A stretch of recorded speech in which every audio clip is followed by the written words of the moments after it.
তাদের নিরাপত্তাহীনতা কি কারণে তৈরি হয়েছে? গ্রামের মানুষ কিন্তু হিংস্র নাকি? গ্রামের মানুষ হিংস্র না। কিন্তু দেখেন, আমি বলি, যখন বিদ্যুৎ এসে পড়ছে, গত মনে করেন 15-16 বছর বিদ্যুৎ ভালো ছিল গ্রামের দিকে, যারা একদম বিদ্যুৎ পেয়েছে তারা কিন্তু এই বিদ্যুতের উপর নির্ভর করে অনেক কিছু করছে। কেউ ফ্রিজ কিনছে, কেউ ডিপ ফ্রিজ আছে না গ্রামে? আপনি ভাবেন তো, টানা 12 ঘন্টা বিদ্যুৎ না থাকলে ফ্রিজের মালামালের কি অবস্থা হয়? পলিটিক্যাল পার্টিগুলো কি করতেছে, কি আচরণ দেখাচ্ছে, সরকারি পার্টি বলুক আর বিরোধী দলই বলুক, অথবা যারা নাকি সংসদে নাই তাদের কথাই বলেন, এগুলোতে কিছু যায় আসে না। যায় আসে হলো মানুষ কি ফিল করতেছে। আপনার মনে করেন প্রতিদিন 3000 মেগাওয়াট বিদ্যুৎ আপনার শর্ট। যেহেতু শর্ট, আপনি ওটাকে কমিয়ে দিচ্ছেন, লোড শেডিং করছেন, তাই না? আপনি কোথাও দিচ্ছেন, কোথাও দিচ্ছেন না, কোথাও না দিয়ে আরেক জায়গায় দিচ্ছেন। এটাই তো ম্যানেজমেন্ট করার চেষ্টা করছেন। এর ফলে স্বভাবতই গ্রাম এলাকায় তারা বেশি ক্ষতিগ্রস্ত হচ্ছে। কারণ সরকার সবসময় শহরকে ঠান্ডা রাখতে চায়, যে এখানে উত্তেজনাটা কম হোক, হইচইটা কম হোক। গ্রাম এলাকায় গিয়েছে, তো গ্রাম এলাকায় এই বিদ্যুৎ কম যাচ্ছে, যাতে এমনও হচ্ছে যে কোনো কোনো জায়গায়, আমি তো নিউজ দেখলাম কয়েকটা জায়গায়, 12 ঘন্টা পর্যন্ত বিদ্যুৎ নেই। 12 ঘন্টা একটা গ্রামের একটা মানে এলাকায় বিদ্যুতের অনুপস্থিতি। এটা তারা এনজয় করতেছে। সে যদি সরকারের খুব ঘনিষ্ঠ হয় তবুও কি সে এনজয় করতেছে? করতেছে না। কিন্তু এটা একটা পেইন। আরও পেইনটা বড় করে জানেন, আমাদের গ্রামের লোক কিন্তু ওই তালের পাখা দিয়ে বাতাস করতো, তালের পাতা দিয়ে পাখা বানাইতো, তালের পাখা গ্রামে খুব চলতো, হাত পাখা। কিন্তু এখন তো আর চলে না। মানুষের অভ্যাসটা তো আপনি নষ্ট করে দিচ্ছেন। মানুষকে আপনি সুখের ছোঁয়া দিচ্ছেন, যে সুইচ দিলেই ফ্যান চলে। যারা ফ্যানে অভ্যস্ত হয়ে গেছে তারা ফ্যান ছাড়া থাকতে পারবে না এই গরমে। যারা এসিতে অভ্যস্ত হয়ে গেছে তারাও কিন্তু এসি ছাড়া থাকতে পারবে না। এবং এইটার বিল কিন্তু সে দেয়, এমন না যে ফ্যান চালিয়ে আমি বিল দেবো না বলছি, আমি তো বিল দেবো, কিন্তু আমি ফ্যানটা ঘুরতে দেখতে চাই।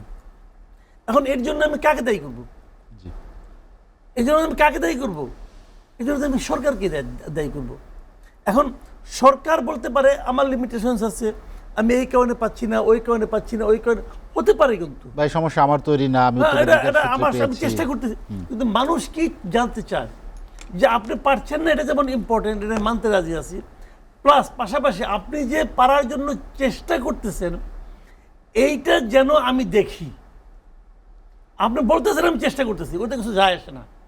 দৃশ্যমান হতে হবে। আমি যেন দেখি আপনি চেষ্টা করতেছেন, আমি যেন দেখি আমার কষ্টে আপনিও কষ্ট পাচ্ছেন, সেটাকে আমরা দেখি। আমি একটা ঘটনা বলি আপনাকে, কয়েক বছর আগের কথা। যে কাশ্মীর আছে না, কাশ্মীরে এরকম একবার বিদ্যুতের ঝামেলা হয়েছিল, এবং ওখানে তো অনেক এলাকায় বরফ পড়ে, বরফের কারণে বিদ্যুতের লাইনও কেটে গেছিল। তখন ওখানকার মুখ্যমন্ত্রী ছিলেন মিস্টার ওমর আবদুল্লাহ, ফারুক আবদুল্লাহ ছিলেন ওমর আবদুল্লাহ তখন মুখ্যমন্ত্রী ছিলেন। ওমর আবদুল্লাহ বললেন যে যতদিন পর্যন্ত ওইখানকার বিদ্যুৎ আমরা সংযোগ দিতে না পারবো ততদিন আমার বাসায় তোমরা বিদ্যুৎ দিবা না।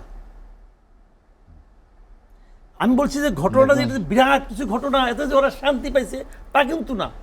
হয়তো ওরাও বলবে না আপনি নেন, আপনি প্রাইম মিনিস্টার, এক ধরনের সহমর্মিতা প্রকাশ করা। বাট আমার কথা হলো সহানুভূতি প্রকাশটা। আমাদের বিদ্যুৎ মন্ত্রী কি বলতেছে, দুদিন আগে দেখলাম তার একটা ভিডিও, উনি বলতেছে গ্রামে কোনো লোডশেডিং নাই। উনি স্পষ্টভাবে বলছে গ্রামে কোনো লোডশেডিং নাই। এখানে যেটা হয় তারগুলি লম্বা লম্বা থাকে, এই জন্য কোথাও মাঝখানে ট্রিপ করলে পরে আমরা ফল্ট হলে আমরা বুঝতে পারি না, বুঝতে সময় লাগে, এই জন্য সময় লাগে।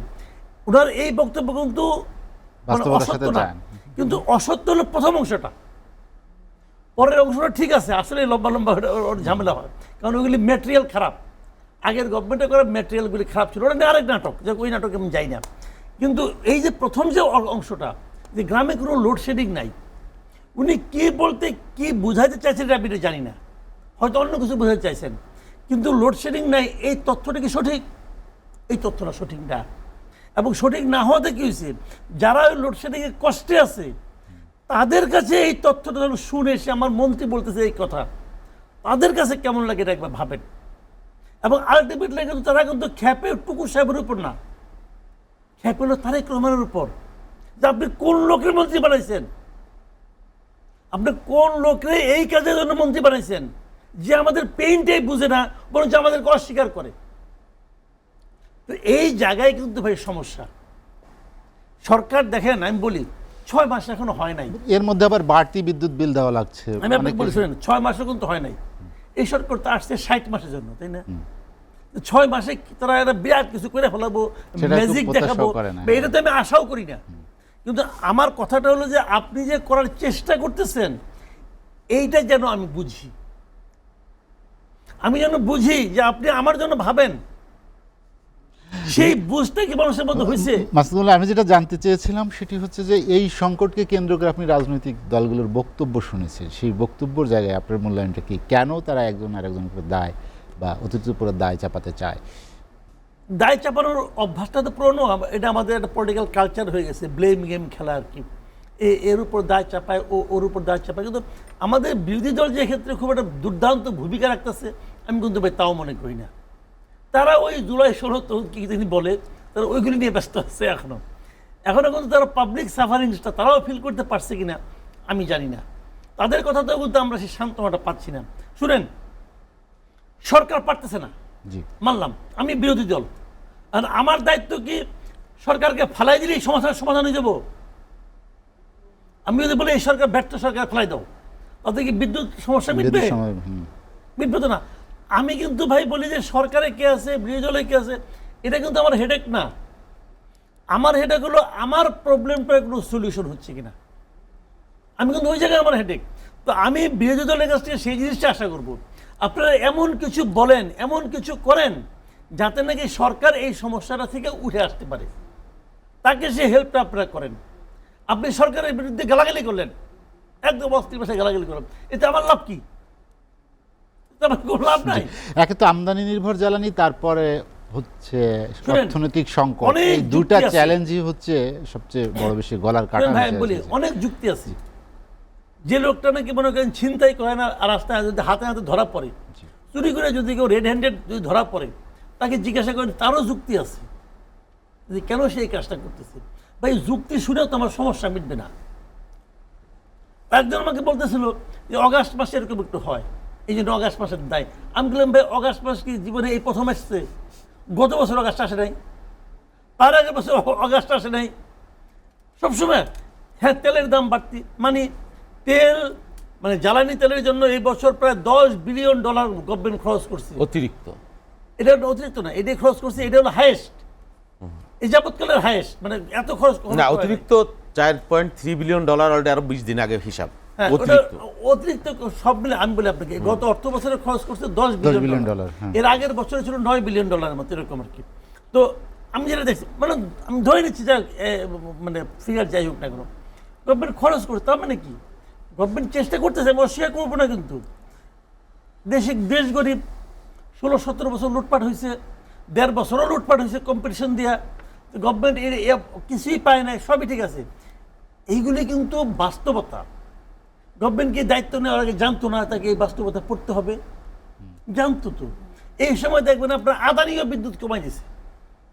আদানি আমাদেরকে প্রতিদিন মানে আমাদের 1600 মেগাওয়াট বিদ্যুৎ দেওয়ার কথা, 1600-র মধ্যে পরশুদিন বোধহয় আসছে আপনার 1050 না কত আসছে, কম। তার আজকে তারা পরের দিন আসছে বোধহয় 1300, মানে 200 মেগাওয়াট কিন্তু অনেক হিউজ। উনি এগুলি দিচ্ছে না আদানি, ওরা আবার যুক্তি দিচ্ছে যে ওদের দিকে কয়লা পরিবহনের কি সমস্যা হয়েছে, এগুলো বলতেছে। এইটা হবেই, যখন আমরা একটু ক্রাইসিসে পড়বো তখন ওনারা একটা অজুহাত দিয়ে কমাই দিবে, এটাই স্বাভাবিক। কারণ ওনারা তো আমাদের এই সরকার যে খুব ভালোবাসে তা তো না, তারা নানা ছুতানাতায় নানা কিছু করার চেষ্টা করবে। তো সবই আছে, আমি কিন্তু এই ক্রাইসিসগুলিকে ইগনোর করছি না, আমি এই ক্রাইসিসগুলিকে অস্বীকারও করছি না। কিন্তু আমার কথাটা হলো কি, এই ক্রাইসিসের মধ্যে আপনার ম্যানেজমেন্ট ক্যাপাসিটি আমি দেখতে চাচ্ছি। আমি দেখতে চাচ্ছি আপনি কিভাবে জনগণকে শান্ত রাখতে পারতেছেন, সেটা দেখতে চাচ্ছি। জনগণ কিন্তু কিচ্ছু বুঝবে না।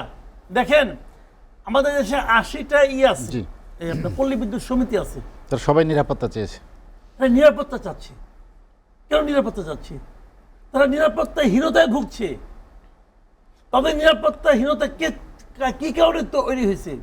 বিদ্যুৎ দিতে গ্রামের মানুষ পারছে না। কিন্তু হিংস্র নাকি? গ্রামের মানুষ হিংস্র না। কিন্তু দেখেন, আমি বলি, যখন বিদ্যুৎ এসে পড়ছে গত মনে করেন 15-16 বছর বিদ্যুৎ ভালো ছিল গ্রামের দিকে, যারা একবার বিদ্যুৎ পেয়েছে তারা কিন্তু এই বিদ্যুতের উপর নির্ভর করে অনেক কিছু করছে। কেউ ফ্রিজ কিনছে, কেউ ডিপ ফ্রিজ আছে না গ্রামে। আপনি ভাবেন তো, টানা 12 ঘন্টা বিদ্যুৎ না থাকলে ফ্রিজের মালামালের কি অবস্থা হয়? সবারই তো বাসা ঘর আছে ভাই, আমরা জানি তো সবই নষ্ট কি হয়ে যাবে। অবস্থা হয়। তো ওদের তো ক্ষতি হচ্ছে। তো ক্ষতি যখন বেশি হচ্ছে, যখন তার মাথা খারাপ হয়ে যাচ্ছে যে ক্ষতি আমি কিন্তু কেমন কেউ বলতে পারছে না এই ক্রাইসিস আসলে কতদিন থাকবে, না, কবে এটা হলো স্বাভাবিক কি, হবে। এটা গভর্নমেন্টকে ম্যানেজমেন্টে বুঝতে হবে কি করবে। গভর্নমেন্ট কি করবে আমি জানি না, আমি তো গভর্নমেন্ট চালাই না, আমি বলতে পারবো না। আমি তো একজন সাধারণ মানুষ, আমি তো ভোক্তা। আমার কথা হলো যে আমি বিদ্যুৎ ইউজ করব, আমি বিল দেব, আমি এটুকু বুঝি, আমি এর চেয়ে বেশি কিছু বুঝি না। কিন্তু আমি এটুকু বুঝি বলে যে বুঝে তার ক্ষমতায় বসাইছি, যে এই কাজটা ভালোভাবে করতে পারবে তারা আমি ভোট দিছি।